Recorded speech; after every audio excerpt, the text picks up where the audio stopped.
নমস্কার, বাংলা জ্ঞান হাব চ্যানেলে আপনাদের সকলকে স্বাগত। এই মুহূর্তে যে আর্টিকেলটা নিয়ে আলোচনা, সেটা হচ্ছে মারাত্মক লেভেলের গুরুত্বপূর্ণ আলোচনা।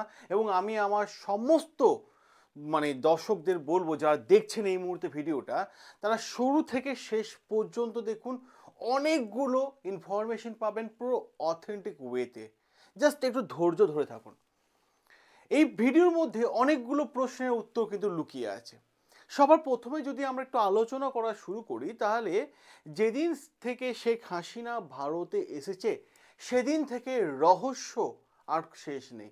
নানান ধরনের কথাবার্তা নানান দিকে উঠছে, নানান বিষয় নিয়ে কিন্তু চর্চা উঠছে। তার ওপর যদি দেখা যায়, মোহাম্মদ ইউনূস গভর্নমেন্ট শেখ হাসিনাকে মৃত্যুদণ্ডের সাজা ঘোষণা করেছে। তাহলে কি ভারতীয় কি বাংলাদেশি, সকলের মনের মধ্যে চারটে বড় বড় প্রশ্ন কিন্তু ঘুরছে। এবং এই চারটে প্রশ্ন নিয়েই কিন্তু আজকে আলোচনা, আর এই চারটে প্রশ্ন উত্তর আমি এক এক করে আপনাদের দিতে থাকবো। সবার প্রথমে যদি প্রশ্নটা দেখি, তাহলে ইন্ডিয়া এবং বাংলাদেশ, হ্যাঁ, ভারত এবং বাংলাদেশের মধ্যে যে এক্সট্রা ট্র্যাডিশন চুক্তি হয়ে আছে, এই চুক্তি অনুসারে কি ভারত হাসিনাকে বাংলাদেশের হাতে তুলে দেবে? বাংলাদেশকে হাসিনা যাচ্ছে কিনা, গেলে কবে যাচ্ছে, কোন দিন যাচ্ছে, আমরা আলোচনা করব এই ভিডিওর মধ্যে। এবং সাথে সাথে এই যে মোহাম্মদ ইউনূস গভর্নমেন্ট যে হাসিনা সরকারকে মৃত্যুদণ্ডের সাজা ঘোষণা করে দিয়েছে, আর এই সাজাটা মেনে নিতে পারেনি কে? United nation. ঠিক আছে, তো ইউএন এই বিষয়টার যাঞ্চ করার জন্য তাদের একটা তদন্তের টিম বাংলাদেশের মধ্যে পাঠাচ্ছে। এটা একটা বড় প্রশ্ন। এবং সাথে যদি দেখা যায়, আরো কয়েকটা তথ্য আসছে, হাসিনা এখন ভারতে যদি আছে তাহলে কোথায় আছে? নানান জায়গা থেকে নানান প্রশ্ন শোনা যায়, নানান কিছু শোনা যায়, আছে তো কোথায় আছে?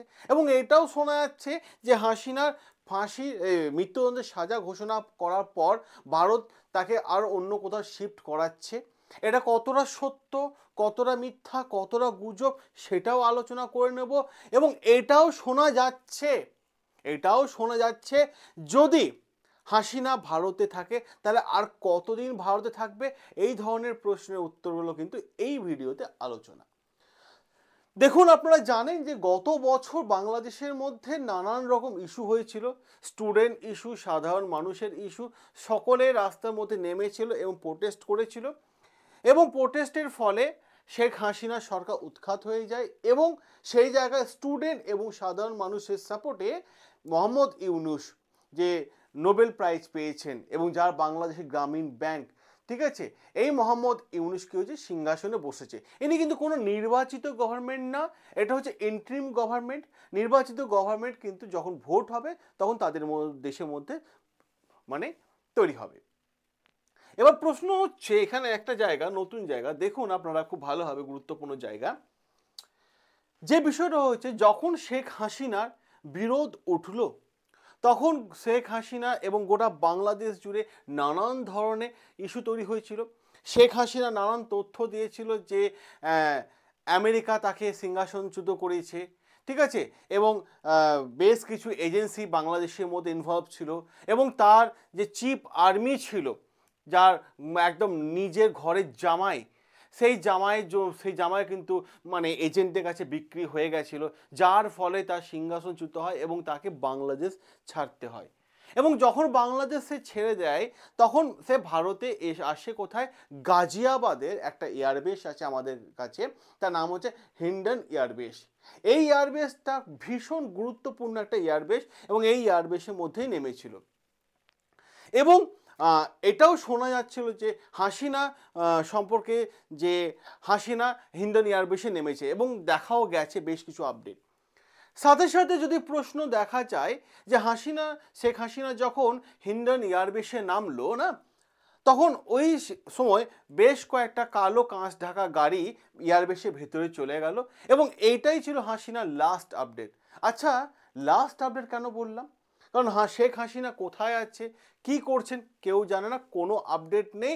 এইটাই ছিল যখন হাসিনা হিন্ডন এয়ারবেসে নেমেছিল না, ওটাই ছিল তার লাস্ট ও ফার্স্ট আপডেট, আর কিচ্ছু না। এবার এখানে আরও একটা প্রশ্ন জাগে সকলের মধ্যে যে হাসিনা কেনই বা হিন্ডেন এয়ারবেসে নামলো। কারণটা হচ্ছে হিন্ডেন এয়ারবেস হচ্ছে এশিয়ার মধ্যে সব থেকে বড় একটা এয়ারবেস। এখানে বড় বড় রানওয়ে আছে, এখানে বায়ুসেনা আছে, এবং বায়ুসেনা যে এয়ারফোর্স ডে সেলিব্রেট করা এই হিন্ডেন এয়ারবেস থেকে সেলিব্রেট করা হয়। এখানে আছে আমাদের ফাইটার জেট, এখানে আছে সুখোই 30 মতো ফাইটার জেট। যখন ভারত কোনো দেশ মানে কোনো দেশে উদ্ধার বা কোনো দেশে খাবার পাঠানোর বিষয়গুলো ওঠে, তখন এই কার্গো মানে ফ্লাইটগুলো কিন্তু এই হিন্ডেন এয়ারবেস থেকেই যায়। যখন ভারতে কোনো দেশের প্রেসিডেন্ট আসে, তখন আকাশ সীমা টোটালটাই কন্ট্রোল করা হয় এই হিন্ডেন এয়ারবেস থেকে। তাহলে বুঝতে পারছেন হিন্ডেন এয়ারবেসটা কতটা গুরুত্বপূর্ণ, কতটা ইম্পর্টেন্ট, আর শেখ হাসিনা জীবন ভারতের কাছে কতটা মূল্যবান বুঝতে পারছেন। এবার যখন শেখ হাসিনা হিন্ডেন এয়ারবেসে নামলো, নামার পর সে বিভিন্ন দেশের কাছে মানে সাহায্য প্রার্থনা চাইলো। কিভাবে? যে আমেরিকার কাছে, ইউকের কাছে যে আমাকে আশ্রয় দিন। তারা সবাই তার ভিসা ক্যান্সেল করে দিল। কিন্তু 1 বছরেরও বেশি সময় ধরে শেখ হাসিনা কিন্তু ভারতের মধ্যেই আছে। এতে কি ভারত এবং বাংলাদেশ যে সম্পর্ক আছে তাদের কি খারাপ হচ্ছে? কেন বলছি? কারণ আছে। কারণ বাংলাদেশে যে ইন্টারিম গভর্নমেন্ট আছে, বাংলাদেশে যে আদালত আছে, এই শেখ হাসিনাকে একজন ওয়ান্টেড আসামি বলে ঘোষণা করেছে এবং মৃত্যুদণ্ডের সাজা পাওয়ার আসামি এরকম বলে কিন্তু বাংলাদেশ গভর্নমেন্ট ঘোষণা করে দিয়েছে। তিনি এখনো ভারতে আছেন। এবার প্রশ্ন হচ্ছে এইখানে একটা গুরুত্বপূর্ণ জায়গা। গুরুত্বপূর্ণ কি, শেখ হাসিনা কিন্তু এর আগেও কিন্তু ভারতে ছিলেন। আপনারা কি জানতেন? এর আগেও ভারতে ছিলেন।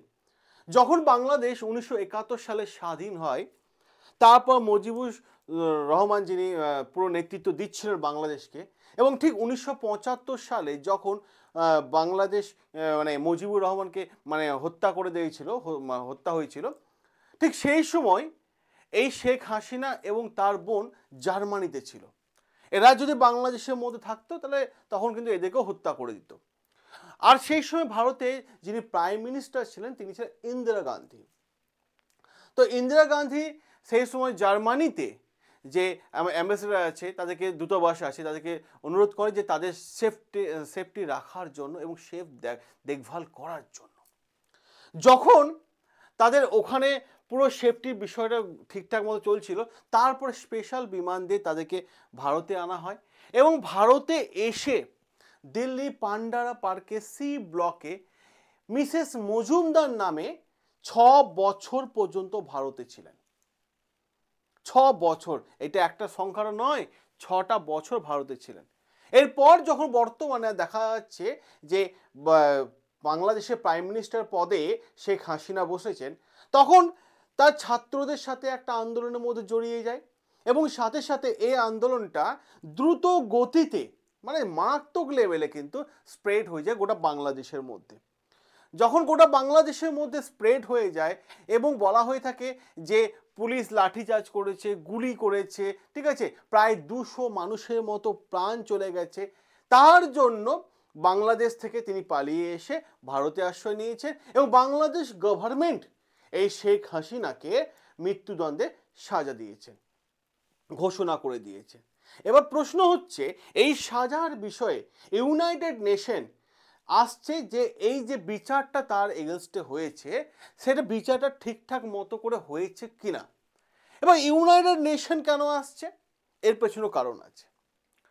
শেখ হাসিনা বারবার জানিয়েছিল যে সেন্ট মার্টিন যে আইল্যান্ডটা আছে বাংলাদেশে সেটা আমেরিকা চাইছিল, আমেরিকা এখানে থাকতে চাইছিল, কন্ট্রোল করতে চাইছিল এবং সেন্ট মার্টিন আইল্যান্ড থেকে আমেরিকা চাইছিল যে ভারত, বিশেষ করে ভারতের নর্থ ইস্ট এলাকাগুলো, বাংলাদেশ, চীন আর মায়ানমারকে টোটালটা কন্ট্রোল করতে। শেখ হাসিনা বলে দিয়েছিল যে আমি এই সেন্ট মার্টিন আইল্যান্ডটা আমেরিকা হাতে তুলে দিইনি বলে আমেরিকা এজেন্সি কি করলো, আমাকে এখান থেকে সিংহাসন তুলে ফেলে দিল। এটা শেখ হাসিনা দাবি করেছেন। আর সেই মানে ইউনাইটেড নেশন, যার মাথার ওপর আমেরিকার হাত রয়েছে, আমেরিকার ক্ষমতা রয়েছে, সেই আমেরিকা আবার ইউনাইটেড নেশন কি করছে, আমেরিকা নয় ইউনাইটেড নেশন বা কন্ট্রোল আমেরিকা, বুঝতেই পারছেন ব্যাপারটা, সেই ইউনাইটেড নেশন কি করছে, আবার বাংলাদেশের মধ্যে আসছে যে ইনার এগেনস্টে যে বিচারটা হয়েছে ঠিকঠাক মতো বিচার হয়েছে কিনা। কারণ ইউনাইটেড নেশন যেদিন বিচার হয়, ইউনাইটেড নেশন তখন জানিয়ে দিয়েছিল যে এখানে মানে শেখ হাসিনা রইল না, তার লয়ার রইল না, সে নিজে কোনো স্টেটমেন্ট দিল না, তাহলে তার মৃত্যুদণ্ডের সাজা কিভাবে হয়, এই বিষয়টা কিন্তু ইউনাইটেড নেশন মার্ক করে দিয়েছে। এবং সাথে সাথে ভারত এবং বাংলাদেশ, যে আর্টিকেলটা আপনারা দেখছেন এই মুহূর্তে, দেখুন এখানে, ঠিক আছে, ও ইন্ডিয়া অ্যান্ড বাংলাদেশ এক্সট্রাডিশন ট্রিটি, এই যে ট্রিটি, এই ট্রিটির মাধ্যমে কি ভারত শেখ হাসিনাকে বাংলাদেশের হাতে তুলে দেবে? এই এক্সট্রাডিশন চুক্তিটা কি, এটা অনেকের মনের মধ্যে প্রশ্ন জাগছে। এবার আসি এই চুক্তির বিষয়ে।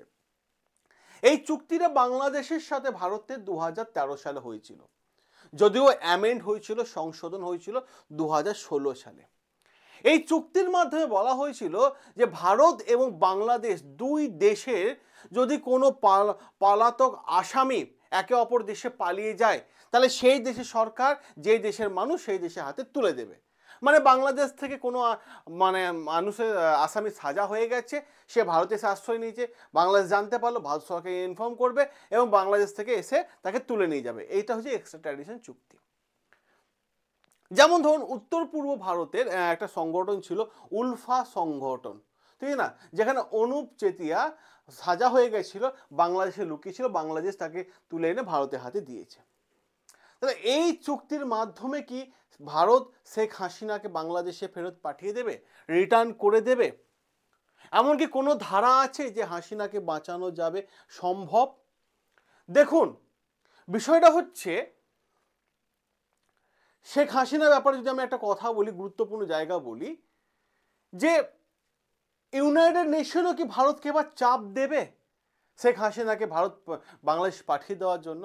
কারণ এক্সট্রাডিশন চুক্তিতে তো তাই বলছে।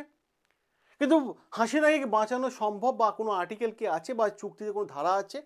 এই চুক্তির মেন 3টে পয়েন্ট আছে, এই পয়েন্ট 3টেই জানতে হবে। 1 নম্বর পয়েন্ট, এই চুক্তির মাধ্যমে বলা হয়েছে যদি কোনো পলিটিক্যাল ইস্যু মানে কোনো মানুষের ওপর অ্যালিগেশন লাগে এবং তারপর যদি তাকে সাজা হয়, সে যদি সেই দেশ থেকে ভারতে চলে আসে, বাংলাদেশ থেকে ভারতে চলে আসে, তাহলে তাকে আটকানো যাবে, ভারত আটকাতে পারবে, এই চুক্তিতে বলা হয়েছে। কিন্তু প্রশ্ন এখানে, সমস্যাটা এই জায়গাতেই হলো, কি সমস্যা? শেখ হাসিনা তো পলিটিক্যাল ইস্যু নিয়ে বাংলাদেশ থেকে ভারতে আসেনি, বুঝতে পারছেন? ওনার বিরুদ্ধে যে বিষয়টা হচ্ছিল সেটা হচ্ছে গণহত্যা এবং হত্যার মতো মানে কেস ওনার ওপর চাপানো হয়েছিল, 1 নম্বর। 2 নম্বর, এই আর্টিকেল অনুসারে, এই চুক্তি অনুসারে আর্টিকেল 7 মারাত্মক লেভেলে একটা গুরুত্বপূর্ণ ভূমিকা পালন করছে। কি বলছে? অপরাধী যদি অন্যায়ভাবে বিচার হয় তাহলে তাকে রিটার্ন করা যাবে না। অন্যায়ভাবে বলতে শেখ হাসিনা তো নিজেই ছিল না বিচারের আসনে, তাহলে তার বিরুদ্ধে সমস্ত অ্যালিগেশন লাগলো কি করে? এই ঘটনার পেছনে কারা কারা জড়িত সেটাই তো জানা গেল না, তাহলে তার বিরুদ্ধে মৃত্যুদণ্ডের সাজা হলো কিভাবে? আর্টিকেল 7, কারণ এক্সট্রাডিশন চুক্তিতে। অপর দিক থেকে গুড ফেথ ও ন্যায় বিচার স্বার্থে একে আটকানো যাবে। কিভাবে গুড ফেথ ও ন্যায় বিচার? ভারত যদি মনে করে কোনো একজন মানুষকে পলিটিক্যাল অ্যাঙ্গেল দিয়ে তার ওপর প্রেশার ক্রিয়েট করে একজন একজন বৈধ প্রাইম মিনিস্টারকে সরানো হয়েছে, এর পেছনে অন্য কোনো কারণ রয়েছে, তবুও তাকে এই এক্সট্রাডিশন অনুসারে চুক্তিতে কিন্তু তাকে আটকানো যাবে। এবার অনেক আরেকটা প্রশ্ন উঠছে, যেখানে বলা হচ্ছে যে ভারতে কি ভিসা শেষ, হাসিনার ভিসা শেষ হয়ে যাওয়ার পর কি আর হাসিনাকে বাংলাদেশ পাঠিয়ে দেওয়া হবে? এটা একটা বড় প্রশ্ন। ভারত সরকার তো পরিষ্কার জানিয়ে দিয়েছে ভাই যে পাঠানো হবে না, কারণ ভিসা হয়তো এক্সটেন্ড হয়ে যাবে। অপর দিক থেকে যদি একটা জিনিস ক্লিয়ার করা যায় না, এই বাংলাদেশ যেদিন থেকে ইউনূস সরকার সিংহাসনে বসেছে সেদিন থেকে বাংলাদেশ কিন্তু এই ইউনিশ সরকার কিন্তু ভারত বিরোধিতাকে আশ্রয় করে নিয়েছে। আমরা যদি দেখেন গতকাল যে আর্টিকেলটা দেখেছেন আপনারা, এখানে জানি না, যারা দেখেছেন আরেকবার দেখে নিন, আমি করেছিলাম আর্টিকেলটা। সে আর্টিকেলে ছিল যে ইউনূস সরকার ভারতকে নিয়ে নানান কটু কথা বলেছিল। আজকে বাংলাদেশে মার্কেটে পেঁয়াজে হাহাকার লেগে গেছে, কারণ এই ইউনূস সরকারই বলেছিল বাংলাদেশ ভারতে পেঁয়াজ নেব না, যার ফলে ভারত 300 মেট্রিক টন পেঁয়াজ মালদার হিলি থেকে বর্ডার থেকে আটকে দেয়। ওদের দেশে পেঁয়াজে হাহাকার লেগে যায়, 250 থেকে 300 টাকা দাম হয়ে যায় বাংলাদেশে। সেই বাংলাদেশের বিভিন্ন অর্গানাইজেশন ইউনিশ সরকারকে চাপ দিচ্ছে যে আপনি ভারতের সাথে সম্পর্ক মজবুত করুন। তো এখানেই বড় প্রশ্ন, হাসিনা কি মানে বাংলাদেশে ফেরত যাবে? আর ইউনাইটেড নেশন কি প্রতিক্রিয়া দিচ্ছে এবং ইউনাইটেড নেশন কি ভাবছে সেই দিকে নজর রয়েছে প্রত্যেকটা আর্টিকেলে। এবার আমি আপনাদের একটা কথা বলবো, এই হোয়াটসঅ্যাপ নাম্বারটা না সকলে নোট করে নিন। কেন নোট করতে বলছি সকলে? এটা আমার হোয়াটসঅ্যাপ নাম্বার, কল করবেন না, দিনে 2 থেকে 2.5 হাজার ফোন আসে, কল করবেন না। এই হোয়াটসঅ্যাপ নাম্বার, যদি মনে হয় আপনি আর্থিকভাবে পিছিয়ে আছেন, যদি মনে হয় আপনি অর্থনৈতিকভাবে সংকটে আছেন, ঋণের বোঝা আপনার মাথার ওপর আছে, তাহলে এই হোয়াটসঅ্যাপ নাম্বারে একটা হাই এআই লিখে পাঠান। তাহলে আপনার মাথার মধ্যে প্রশ্ন হবে, এআই মানে জ্যোতিষবিদ্যা কিছু কি? না না না, আর্টিফিশিয়াল ইন্টেলিজেন্স। আপনার কাছে অ্যান্ড্রয়েড মোবাইল আছে? নিশ্চয়ই আছে, নাহলে ভিডিও দেখছেন কীভাবে? বর্তমান দিনে সব কিছু আর্টিফিশিয়াল ইন্টেলিজেন্স, সব দিয়ে কাজ চলছে, এআই দিয়ে কাজ চলছে। এআই হচ্ছে মাত্র 2 মাসের কোর্স। যদি 2 মাসে ভালো করে শিখতে পারেন, পরের মাস থেকে আপনি 1 থেকে 2 লক্ষ টাকা ইনকাম করতে পারবেন সম্পূর্ণ বাড়িতে বসে। ক্লাস হবে সম্পূর্ণ বাংলা ভাষায়। ভারতবর্ষে বেস্ট টিচার আছে আমাদের কাছে যারা এআই শেখাবে, সম্পূর্ণ বাংলা ভাষা দিয়ে বাংলা ভাষায় বোঝাবে আপনাদেরকে। সোম বুধ শুক্র বিকেল 4টে থেকে 6টা পর্যন্ত ক্লাস হয়, লাইভ ক্লাস। যদি লাইভ ক্লাস করতে না পারে তাহলে রেকর্ডেড ক্লাস আপনার অ্যাকাউন্টে 1 বছর পর্যন্ত স্টোর থাকবে। তাহলে আর দেরি কিসে? কোর্স ফি কত? অনেক জায়গায় কোর্স ফি 1.5 লাখের নিচে কেউ না, আমরা দিই শুধুমাত্র 5,650। যদি আপনি আপনার লাইফ তৈরি করতে চান না, তাহলে অতি অবশ্যই এআই শিখুন। তাহলে এই হোয়াটসঅ্যাপ নম্বরে হাই এআই লিখে পাঠান, আর সঙ্গে সঙ্গে আমাদের টিমের তরফ থেকে গ্রুপ জয়েন লিঙ্ক চলে যাবে, সেখানে গ্রুপ জয়েন করে নিন। আমি এই গ্রুপে এআই সম্পর্কে সমস্ত আপডেট অডিওর মাধ্যমে দিয়ে দেবো, যেখানে আপনাদের মনের মধ্যে কোনো প্রশ্ন থাকবে না। তাহলে ভবিষ্যৎ বানাবে আপনার এআই। আর এই আর্টিকেলটা নিয়ে আপনার কি মতামত অতি অবশ্যই কমেন্ট বক্সে কমেন্ট করে জানাবেন। সকলে ভালো থাকবেন, সুস্থ থাকবেন, সাবস্ক্রাইব করে বাংলা জ্ঞান হাব, যেখানে প্রত্যেকটা তথ্য তুলে এনে এক্সপ্লেন করা হয়ে থাকে আপনাদের সামনে। দেখা হবে আপনাদের সামনে নতুন আরও একটা আর্টিকেল নিয়ে।